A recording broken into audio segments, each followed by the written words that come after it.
to be a superhero to disrupt rape culture, an animated film by Me Too for Sexual Assault Awareness Month.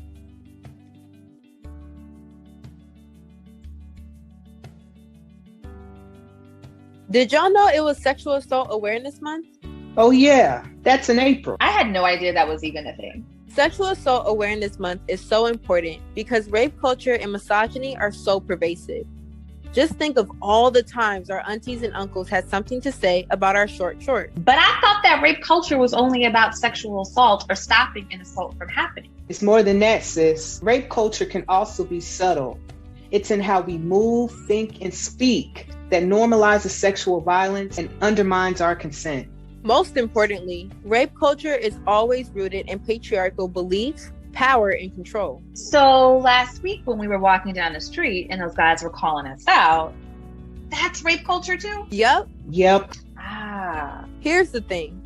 Rape culture is everywhere. It's in our classrooms, on Twitter, on TV, and even in our own homes. But the good news is we can disrupt rape culture. Wow, there have been so many times I saw something and didn't say anything. I didn't know that by staying silent, I was part of the problem. Yeah, I know it's uncomfortable, that pit in your stomach, but you have to listen to that voice and act. I don't know. I'm just not a superhero like you. You don't have to be a superhero. Anyone can do it. You may not have gotten it right then, but every day you have an opportunity to disrupt rape culture.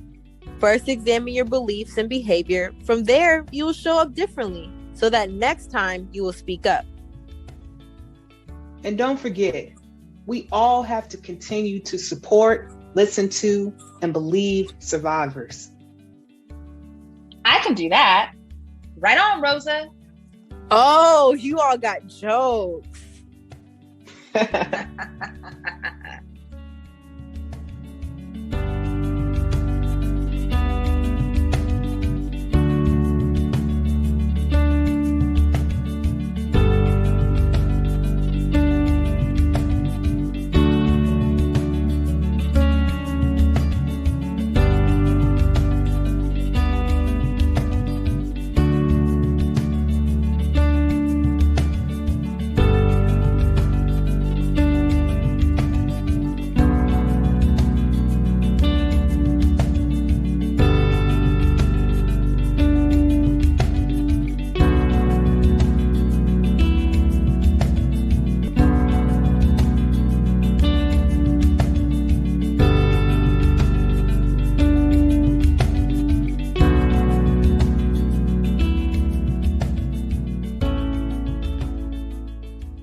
Buenas tardes y bienvenidos. Estamos muy contentos y agradecidos de que estén con nosotros este día. Good afternoon and welcome. We're very happy that you're here with us. I'm going to give the instructions for Spanish speakers so that they may listen to the event today. Por favor, si desean escuchar este evento en el idioma español, deben llamar a la línea telefónica 844-857-5555. Voy a repetir el número 844-857-5555. Una vez que llamen a este número de teléfono, deben ingresar un código de acceso.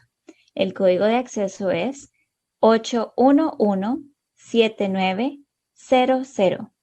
811-7900.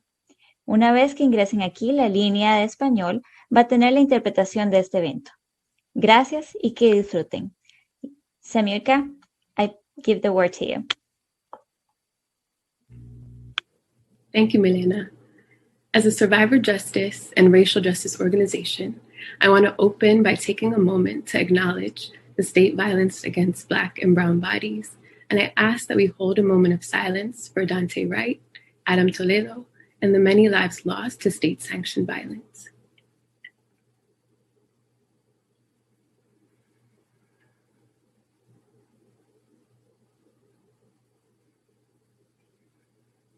Thank you. Welcome to Show Up to Disrupt. My name is Samyukta Natarajan. My image description for folks is I am a South Asian woman wearing a black floral shirt and dangling gold earrings from my grandma. I'm a survivor, the eldest child to Tamil immigrants, and a daydreamer. I also have the privilege of serving as the engagement specialist at Me Too International.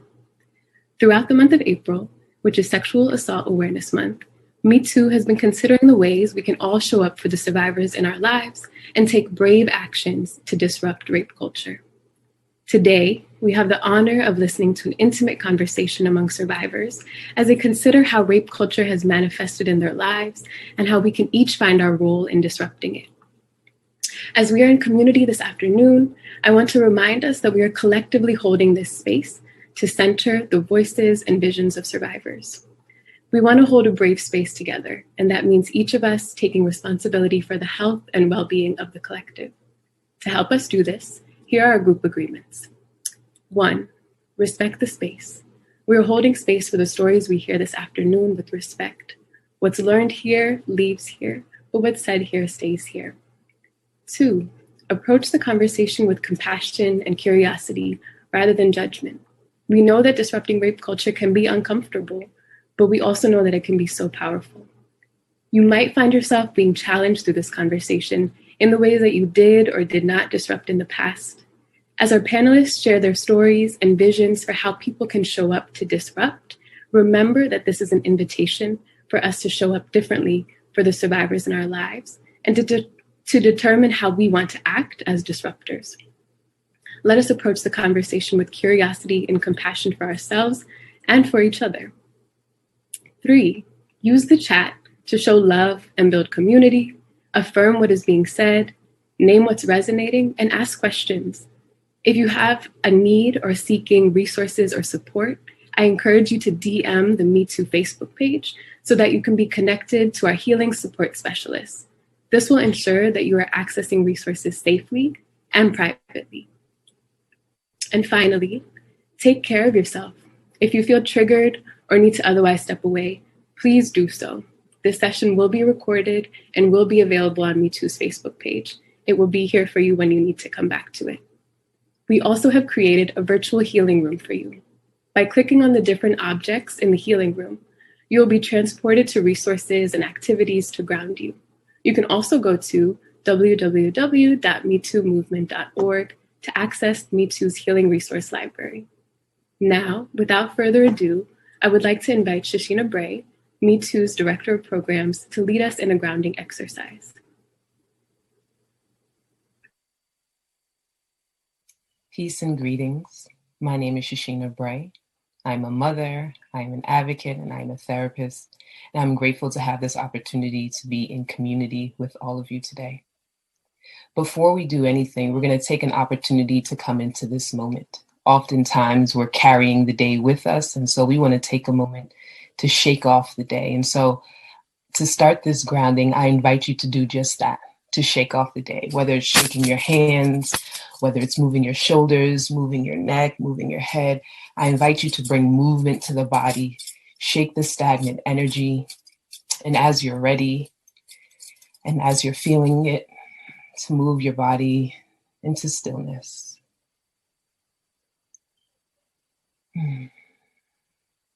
Taking a breath here.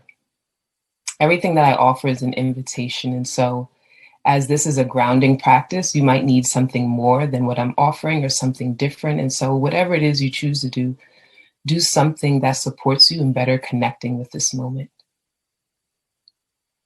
If you'd like to follow along, I invite you to close your eyes or perhaps lower your gaze, whichever feels most comfortable for your body.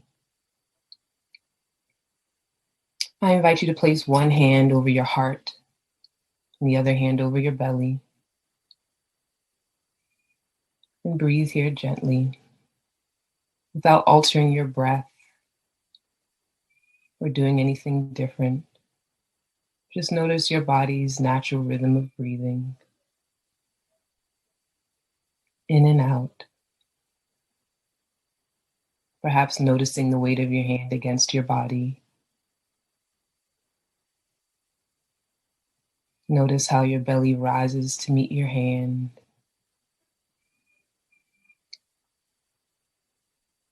Notice how the seat feels beneath you, how the floor feels beneath your feet. And if you like, I invite you to whisper something sweet to yourself. It doesn't even have to relate to this moment, but just offer yourself a bit of sweetness. And as you hold on to that word, that bit of sweetness, I invite you to perhaps sway if you'd like.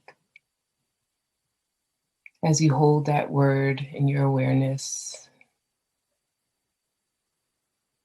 as you continue to breathe,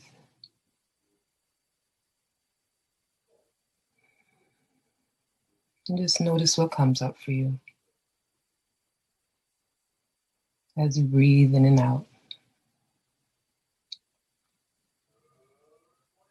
And that's an invitation to take into our conversation. Notice what comes up for you and take care of yourself.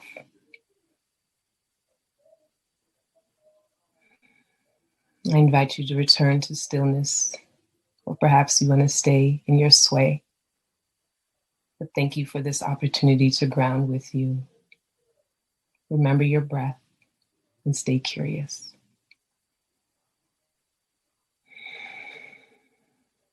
Thank you. Thank you so much, Shoshana.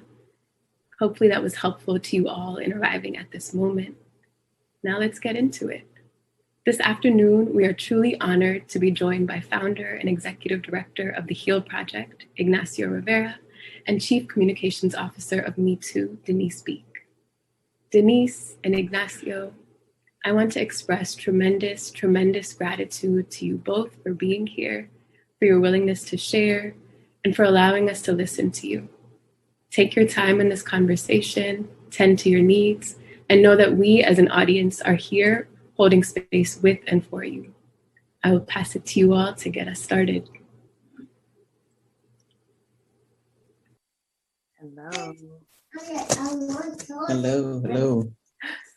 Hi, thank you. I just want to just start by saying thank you to Samyukta and Shoshana, the entire team at Me Too and ACT TV and Movement for Black Lives for supporting this event and helping to make this happen.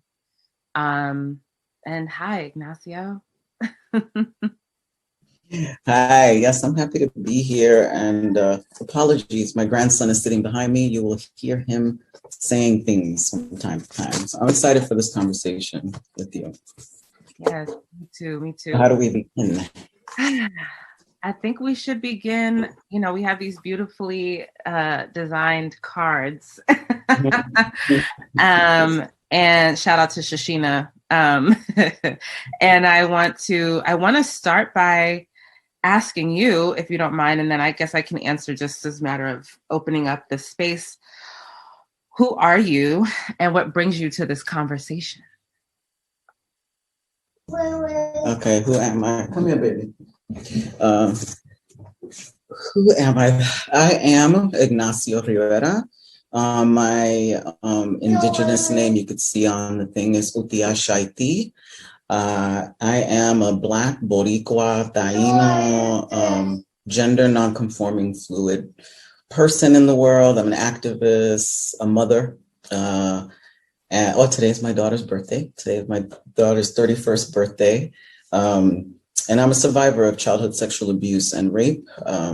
Doing this work to end child sexual abuse and to challenge rape culture is something that I've been working on for decades. It's something that's really, really, really important to me. And I'd say that's, I call myself a sexual liberator. That's very much connected to the work that I do, because I feel that the way we end rape culture, child sexual abuse, rape, sexual violence, is through the very thing that we have been so afraid of, talking about sex. So so sexual liberator is really strong to me, because it's that secret hidden thing that we don't like to talk about. So I'm posing the same question to you? Yes. So again, I am Denise. I am first generation child of working class West Indian and Caribbean immigrants. I'm a Black woman, a mother of a beautiful 7-year-old, and I'm a survivor of childhood sexual abuse, intimate partner violence, and I've also experienced street harassment, pretty much the whole gamut, just by virtue of being in my body. My visual description, light-skinned Black woman, curly hair, and I have on a pale teal top and dangly earrings. And yeah, I'm also the holder of stories of friends and loved ones who have also experienced sexual violence. And it's important for me to show up to this conversation because it's important to show up for myself and for those of us who haven't yet found their voice in talking about sexual violence and the ways that they've experienced it, and just living in this world and experiencing rape culture. And so, yeah, this work, also with my work at Me Too for the last 2.5 years, has really been instrumental in my own healing. And so when I was asked to participate, I was terrified, but also really honored. And, I did my journaling, Ignacio. I think during the prep call, I said, I need to journal so that I can just get it out. And I did that. So I'm really happy to be here. Yeah. And thank you so much for being here. So just going to jump into the next question. How has rape culture looked or shown up in your life? Mm-hmm. This is a very, very good question. And a lot of times when I speak about this, I guess people are surprised because I very much talk about the street harassment and the sexual harassment that I experienced on a daily basis as a little girl, a young woman, as a teenager, and as a woman. I have experienced living, as a woman, and then as a trans and fluid person. So the experience of rape culture is really interesting. It's always been there, but the aggression has shifted, interestingly enough, because when I was a girl and a woman, it was almost like my body belonged to men. So it was always available. People just felt like they could touch me, take their penises out, call me names. I mean, it was a daily occurrence. And you just mentioned too, being, you mentioned light skin because you were just describing yourself. And I just wrote a piece about even being a light skin person and how that was used as this erotic kind of way to put me up on a pedestal and say, beautiful. They used to call me butterskin, and I didn't take that as a compliment, right? And then as I shifted my gender, and these days I either pass as a feminine gay guy, sometimes I pass as a trans woman if I'm wearing a dress. It all depends, but depending on how people see me, that sexual violence and or the physical or the fear of that physical violence increases, right? So rather than, people just wanting to rape me or to hurt me sexually, they now want to do that plus beat the shit out of me, right? To teach me a lesson, right? So it's this rape culture has shifted, and I have always been, I guess, a very feminine kind of person, regardless of my identity. And so to me, rape culture has looked like, in my experience, a very huge attack on femininity. Gay men and trans women and, fluid people and women.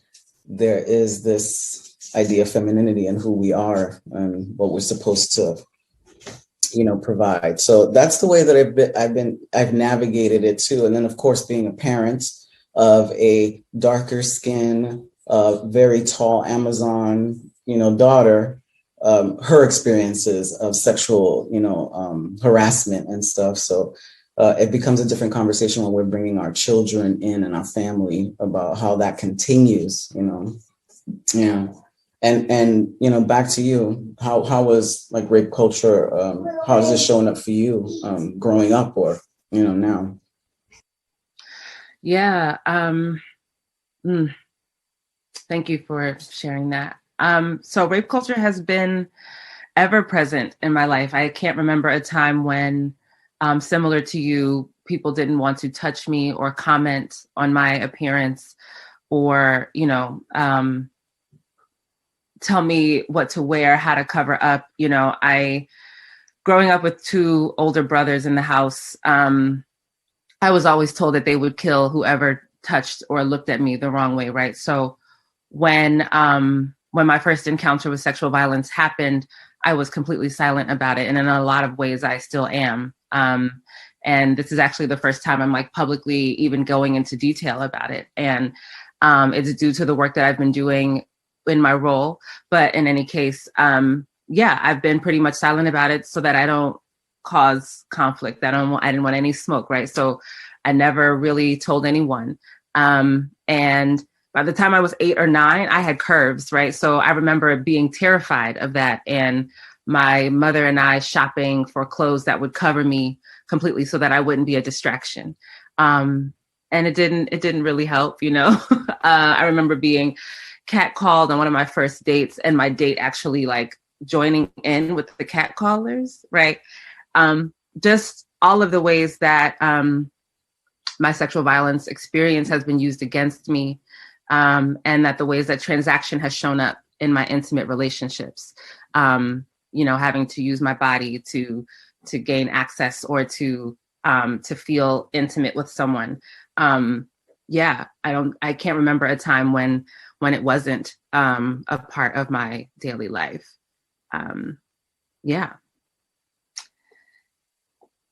right. So next question is, how have people shown up to disrupt rape culture in your life?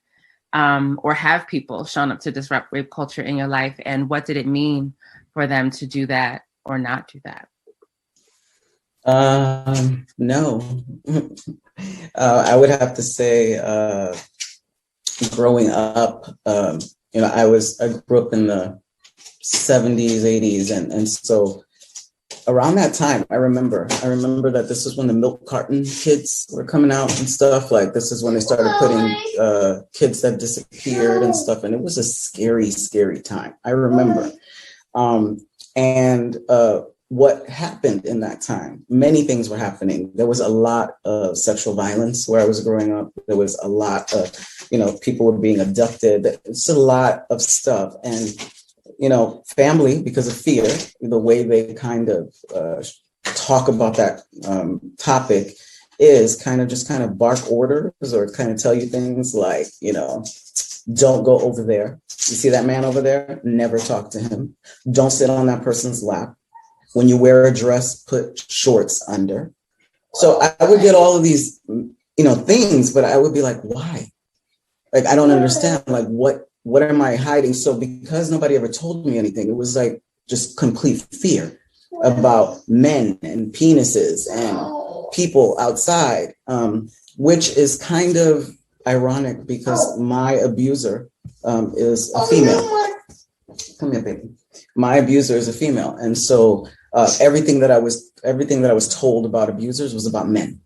Right. And so disrupting was almost impossible because they all saw abusers as men. So they would never see my abuser as an abuser. It wasn't even in their thought process. Right. And they didn't know what to do. I think that in certain instances, people would notice things, but it's like, I'm not sure. Kids do those things, chalk it up as something else because it really is much easier to do that because it's so much scarier to address the issue. And even now, as a full grown ass adult, I still try to go back to my family to try to discuss this the way I need to discuss it. to talk about the lack of disruption, to break that, that pattern in our family.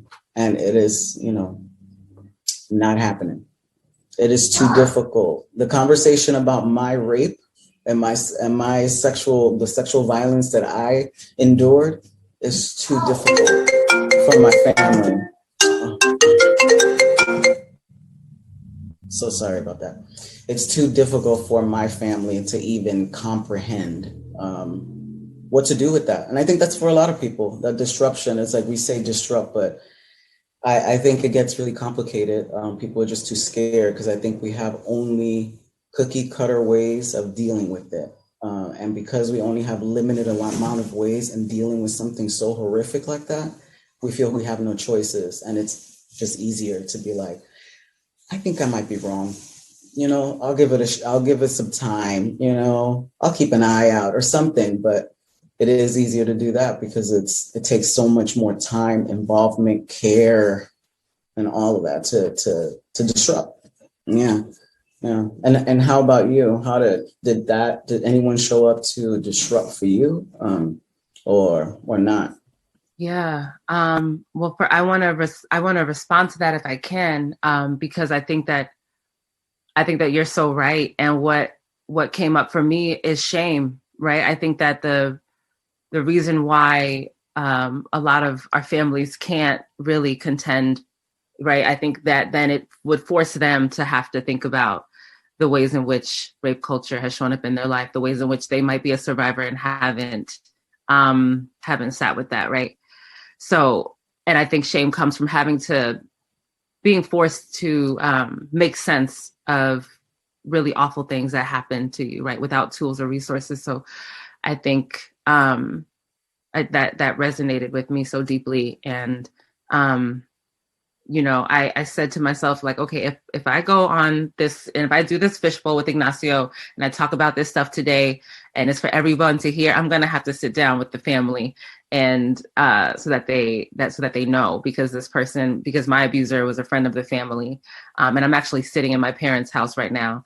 And so no one's home. But I was, I kind of said to myself, okay, you're going to have to say something. So find the words, sis. So, this is actually like a pep talk in real time.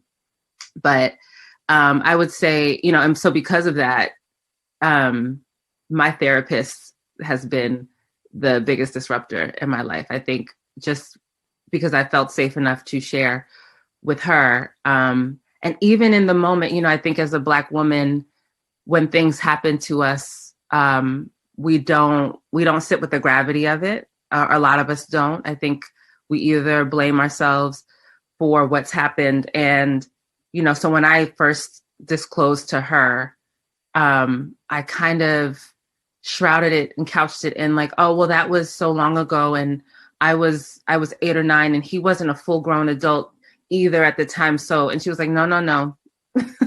Like, he knew what he was doing. There was a 10-year, 11-year difference. And I need you to sit with the fact that like this happened to you and that was not okay. And I think just by her helping me to name it, then I could actually do the work to understand and to heal and to say, okay, yeah, I have survived something really awful and there's work that I need to do, because then I think in a lot of ways it silenced me in so many other parts of my life as well. And so without her stepping in to be like, okay, wait a minute, let's pull over. I would have continued to just kind of, again, make sense of what happened and be like, well, I shouldn't have been there. And, you probably shouldn't say anything and just kind of keep everything cool, right? That's the way that we kind of like learn to navigate. So next question. So, we just discussed that, there are ways that people maybe did or did not show up for us in ways that we hope that they would have. And this is a place for us to collectively dream and name what we as survivors would have wanted. So my question is, what do you want others to know, to do, or to not do as a disruptor? I took notes on this one because I have a lot of thoughts on this.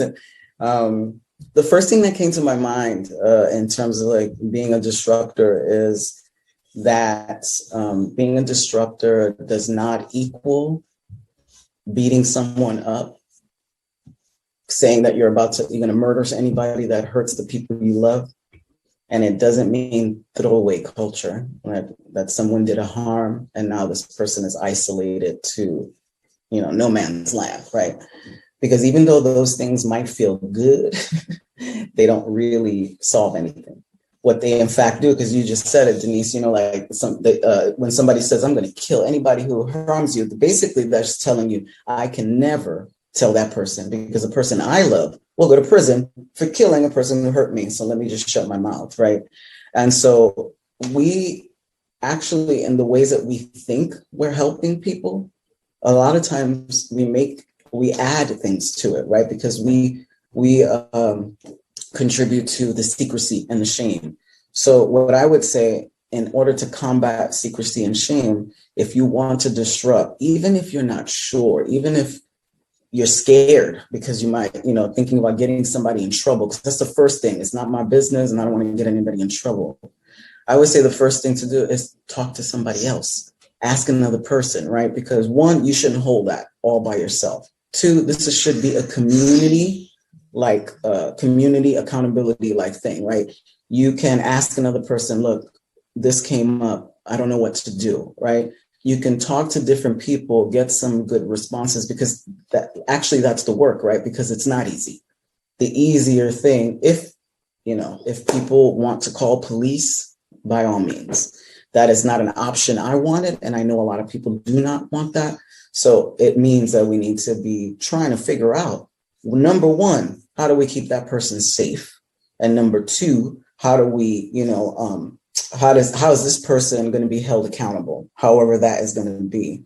But I think that being a disruptor also means thinking about the survivor, not doing something just because you feel it. I'm so pissed off, I'm so angry that this person did this to you. But when you act on those things, you also can put that survivor in harm's way because we don't know the situation, what they're living with, right? And I'd say that we want to disrupt rape culture or to be a disruptor. I would say, I think that I really would say anyone in a family, I think I keep on talking about the system of the family. As a system, we have a lot of power. As adults, we have a lot of power over children. And I think that if families of origin, adoptive families, chosen families, found families were really thinking about this idea that we think about children are our future, we have to protect children and stuff, but the ways in which we do not disrupt and the ways in which we do not talk about the information that they need is actually contributing to not being a disruptor. So it's not just waiting for something to happen to disrupt, right?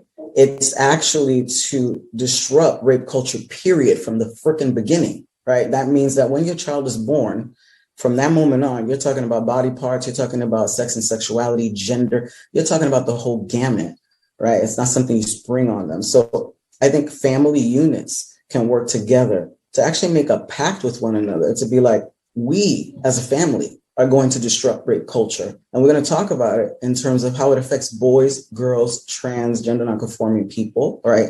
This wider thing. So to me, I want to go above and beyond this idea of just speaking up, because that is important. But that speaking up is only after something has happened. So I want people to speak up prior. That is prevention.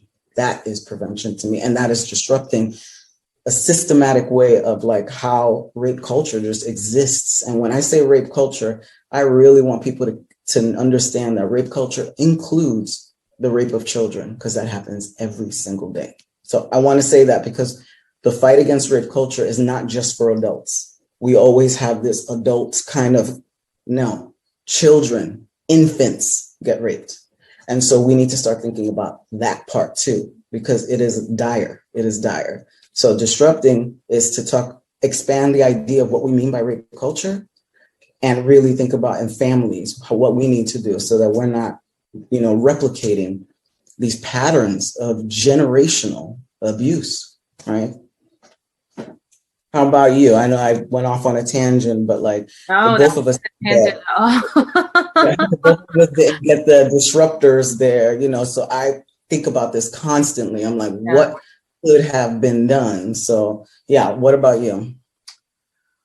Oh goodness. I mean, just creating space, right? I think, like similar to you, I think that the family is probably the most important unit, whether it's chosen family or family that you're born into. I think that is the place where you first learn about you kind of start to, you see yourself and you understand like your role. And I think that, I still don't know the right answer to this, like how you even begin the conversation, at the kitchen table, like, how to actually do that. But I think that just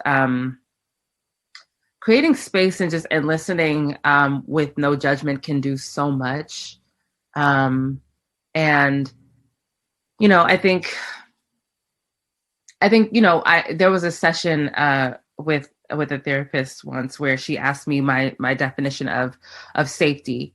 And I think I named some words like protection and, security. And, she asked the question around what would it mean to be witnessed? Had I ever thought about being witnessed as a form of safety? And I carry that with me because I hadn't. And I think that, had someone truly seen me and witnessed me as a young Black girl, they may have noticed something was different, right? And I wonder about that because, we've been talking a lot about the use of language, the use of violent language in response and reaction to something happening. And that was definitely part of the narrative when I was growing up. Like I said, my brothers were ready anytime somebody looked at me wrong. But I think in all of that, I disappeared, right? What I actually needed, what I wanted, what made me feel safe was not a factor anymore. That didn't matter. And so I never really sat with what makes me feel protected and safe. I thought it was that behavior. I thought it was, yes, my brothers will get you if you ever. And then when it happened to me, I actually didn't want to say anything, right? So, yeah, as a full grown adult, I'm still figuring out, what it means to sit down with family and be like, hey, this is a problem. This has happened. And I know it's happened to other family members and we don't discuss it. And so working through to change that. But I know that I'm getting closer. So I would just say, just creating space. And, when things come up, things come up in the news and we sit around and talk about things that are happening in the world, those I think could be opportunities to talk about, to have those tougher conversations. But yeah, I think as a disruptor, just paying close attention to the people you love and, doing the work to affirm that consent and agency and body autonomy are not just words. Those are real things that need to be part of our teaching, of our raising of our children as soon as they enter the world. And, rape culture hurts all of us, right? It kind of keeps everyone in these boxes to have to perform their sexuality and their gender in ways that may not even be real to them. And so I'm really committed to doing the work of undoing those behaviors and our tendencies around thinking about gender and sexuality in these very limited and confined boxes, because I think that they kind of keep us hurt and they keep us from healing. And I want to add something to that really quickly, because you said some stuff that sparked some things. Because you said, witness. And I got to say, yes to the witnessing. Because, as an adult, I went back to my family of origin to have the difficult conversation, yet again, 20 something years later. And seriously, all I wanted was them to witness me. That's it. Like, I didn't even want anything. I didn't want my mother to, throw anybody away, call the cops, do anything. Mostly it was, can I get a hug? Can you just say, I'm so sorry that happened to you? And maybe you might have a better understanding of who I am and why I'm so anxious and why this and why that, right? So the witnessing part is so important. You don't even have to know what to say if you just listen sometimes. It's just everything. It's everything. And then you also said something that's really true when it comes to gender norms or, the gender binary, that I often hear parents talk about how they're raising their boys. And it makes my heart break, especially Black boys. They're raising, they're being so conscious about rape culture that they're raising their boys not to be rapists. But what they're failing to do is not raising their boys to learn about not, to not be a victim, right? Because we don't see boys as victims, right? So we only see them as perpetrators. And so we often say, because statistically men are the most, harm doers and women are, okay, yes. That is true. And we also know that boys and men do not report for a variety of different reasons because of gender norms and the gender binary. And if you consider around the world, that number would change because little boys are being trafficked and raped on a daily basis, right? So that idea that men are only monsters and not victims, we need to change how we talk to our children about it, right? Because, and then we're contributing to rape culture in that sense, because we're almost putting into our boys' brains that they could possibly be a rapist. Because the reality is girls could be a rapist too, right? So that we need to talk about both not being a harm doer and also being, aware and also being comfortable to talk with someone if something happens, right? So I wanted to say that because it's really important. And also that CSA is only seen as a childhood issue. It is not seen as an adult issue. So there, in terms of disrupting for CSA is left behind, right? Because after it is found out, either people neglect it, think the child will, grow out of it. Maybe there's a little bit of therapy, and then there comes a point where it's like, okay, we've gotten past that, right? Because that happened when they were 3, 4, 5, 6, 7, 8. Now they're 20. They're okay. Bullshit. Every survivor knows that is with you for the rest of your life. The thing that we do is we learn how to manage it better. We know how not to be triggered so much, right? And those things change. Those things change all the time. So it is a huge disservice to think that CSA, child sexual abuse, is a childhood thing. Because if we think that, then we're forgetting the trajectory of that CSA to domestic violence, to possible rape. And that was my trajectory. You mentioned that as well, right? Like bad relationships, boom, boom, boom, boom, boom. Most of us get raped again as adults, right? So how can you leave that there? So this has to be integrated into the movements, right? We need to be talking about, because if we're really talking about being disruptors, then that means we need to bring children into that conversation. We need to bring families up in this bitch, and we need to be talking about sex and really like giving the information and the tools. We talk about power so much, but we're not giving power. We're not, because we're keeping information away. Let's like really think about what that power is, right? Sorry, tangent. No, I'm muted, but I'm over here like, yes. Yeah.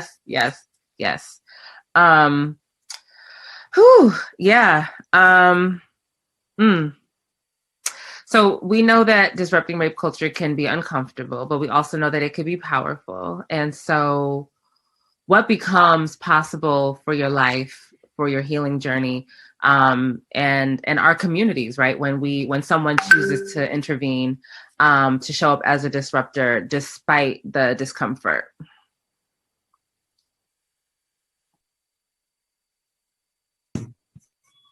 I mean, I think that's like, I keep thinking about how we talk about white supremacy and anti-racism, when we talk to white people and be like, it's okay to be uncomfortable.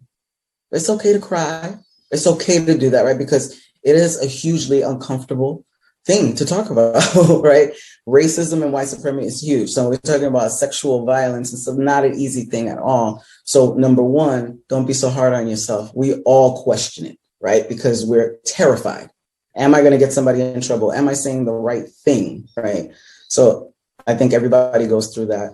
But I think we need to go the extra mile in doing these things. And I think that that's the conversation pieces that I'm having. This is about bringing stuff around community conversations, because this has been an isolated thing, right? These things happen in shush. We don't want anybody to know, keep the family safe, right? That we need to break that open and have more dialogues. And so the reality is being a disruptor can be tough, can be very tough, but also being a disruptor can also mean the very simplest and smallest thing, right? Saying a word or saying something to disrupt an action or something that's happening in a moment, right? So we can be disruptors in little moments and things. We can be disruptors every single day, actually, in moments and these little moments, but to make a larger impact, I think that we really have to know that these are hard decisions. It's going to be hard. It's going to be something worth going through the tough stuff for, right? It's not going to be easy. And if people want to hear that it's going to be easy, then sorry. It's work. It's beautiful, hard work, but it's worth it. Yeah. What do you think? I think, this question, I had to write it down. Because I think what I love about it is like what becomes possible. And for me, possibility becomes possible when you do the work of disrupting. We've been talking about shame, and I feel like, shame is a veil that forms as a result of having to make sense of things that happen with no resources, no information. And for someone like me who has trouble sometimes finding my voice, I think that, witnessing someone model disruption for me shows me what is possible. It demonstrates that, yeah, I matter, and that violation should not have happened, and it wasn't my fault, right? And just that small act of like my therapist being like, no, let's name it, made healing possible for me, because otherwise I would have just moved through the world, like you said, kind of tucking it away, not dealing with it, and unaware of the ways that it was silencing me in other parts of my life. So I think that just, like I said, listening to someone when they disclose, or just noticing or just witnessing someone as they're telling you, even if you don't know what to say, I think I'm okay. I'm someone who's okay with like awkward silence and being like, I don't even know what to say right now. I think that that's okay, right? having someone just hear you, and know that they love you anyway, and then just kind of say, I'm so sorry that happened. That really can be enough sometimes. And so, having someone model disruption for me or for someone else, I think it reminds us of our connective tissue. Like, we're all connected and we all need each other. I think that the other thing that shame does as a result of trauma is makes us feel like we don't belong. It makes us feel like we are alone and isolated. And so, to be that person that someone can come to you and just like lay a piece of their burden down with, that to me fosters a sense of belonging, where someone may once have felt really alone and isolated. And then I think, by being a disruptor, what's powerful about it is that you've now shown someone that it's possible, and that I then feel called to show up more for myself and for other people in my life.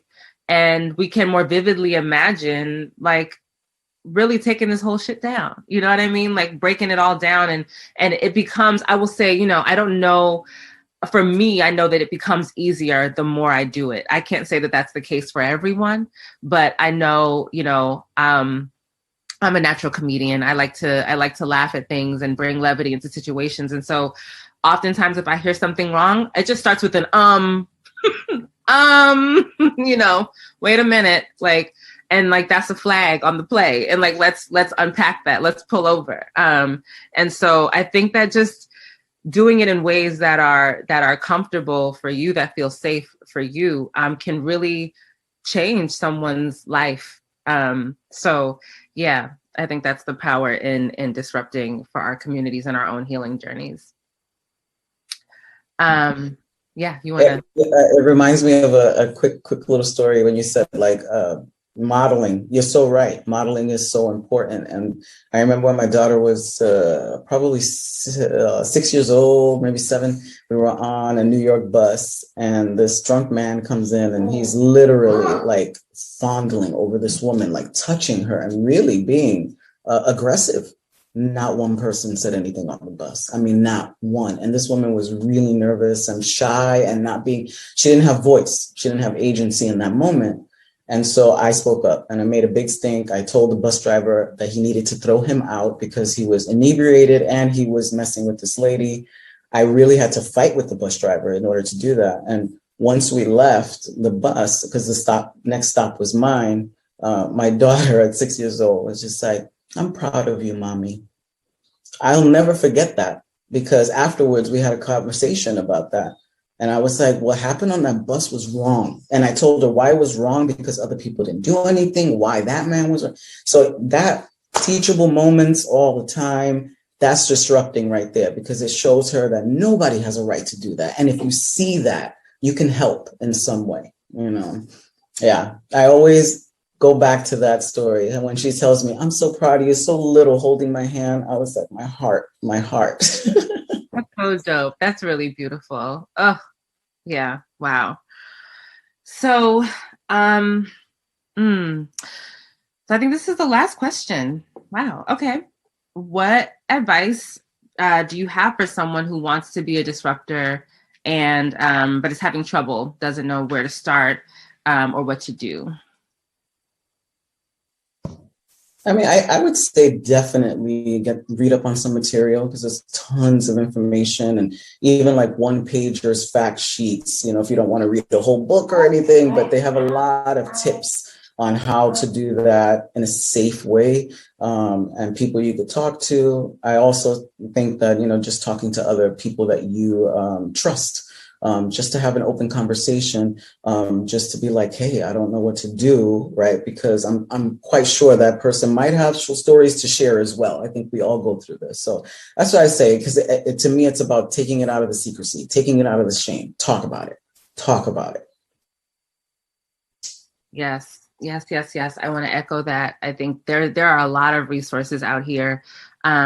You know, of course I have to big up, because it's my job. You know, Me Too has lots of resources on our website, info sheets and toolkits around what to do if someone discloses, what to do if you suspect that someone has experienced something and they haven't disclosed, right? There's so much information out there, and, you know, and there's tons more outside of Me Too's website, but, you know, go there, start there maybe. But yeah, I just want to echo also just having the conversations, even through its difficulty, because it's not easy. But there's so many, I mean, unfortunately, there are so many stories in pop culture, in politics, for us to choose from to even begin the conversation, right? We just ended an administration, give thanks for someone who justified grabbing women, you know, and we're not in the clear now, like, you know what I'm saying? So I think there's so many entries into having conversations with people you trust, with people who you know will hear you. And again, I think understanding understanding what disruption can look like in your life that feel, again, authentic and safe to you. So if it's not directly saying something to the person who's causing harm, maybe it's saying something to someone who might be able to help you figure out how to either remove that person from the situation or remove the person who is being harmed from the situation. There's so many different things that you can do, stepping in to help other people, redirecting, distracting, or finding someone, like I said, who can help. But yeah, I think that those are the things that I would say to someone who's having trouble figuring out, figure out what makes sense for you, what feels safe. I want to do a plug too. I'm going to plug my stuff. Check out the HEAL project, HEAL, the number 2 end.org. So heal to end.org. We have a lot of resources there for families, for parents who want to talk to their kids about sex, sexuality, gender, kink, porn, everything. And then we also have resources for survivors, how to find your sexually liberated path after sexual assault, rape, and child sexual abuse. So check that out. We have a lot of video programming there to help along, and we have some new stuff coming out. The toolkit that is going to be hands-on stuff on talking to kids about just about everything. Mm-hmm. Thank you. Yay. All right. Are we giving it back to you, Samyukta? Yes, but before you do, I want to thank you so much, Denise and Ignacio, for that beautiful conversation, for leading into your vulnerability, for allowing us to hold this space with you all, and for really dropping a lot of gems. I was watching comments on Facebook Live and just really taking my own notes, and just really want to express my gratitude for how you both showed up today, and how you shared this space with us all. So thank you. So as we are coming to a close, I want to invite our folks on Facebook to just show a waterfall of love and gratitude in the comments to Denise and Ignacio for being here with us and sharing in this way. And I would love now to thank all of the people who made this event possible. So really big shout out to the M4BL team, Naeem, Jadon Maurice, Bib, Brian, Chanel, Debbie, Zave, Nat, and the entire team who helped us to produce an event like this. Really a lot of gratitude to you all. Thank you to the ActTV team, Rebecca, Albert, Matt, Messiah, Brad, Phil, Kelly, Harry, and everyone who has been allowing us to broadcast all of these folks to have an event of this scale and of this production. Thank you. Thank you to the Me Too team for holding it down and for helping to create this event. I really am so happy to be able to work with you all. Thank you to Claudio and Milena for providing Spanish interpretation, to Nicole and Antonio for ASL, and to Media Captioning Services team for providing live captioning for this program. Thank you to our healing support specialists, Nadia and Iram, who have been providing resources in the chat and answering DMs. Please continue to connect with them, ask for resources, and continue to look at the resources that are on Me Too's healing resource library. And lastly, thank you to our audience. Thank you for choosing to be here on this Sunday afternoon, for choosing to listen to survivors, and choosing to disrupt rape culture. I invite you all to meet us in the comments or on Twitter and take a moment to reflect and breathe and make a commitment. How will you show up for the survivors in your lives and take action to disrupt rape culture? Use the hashtags Disrupt Rape Culture and Me Too, and let's continue to keep the conversation going. Thank you all so much, and have a great rest of your afternoon.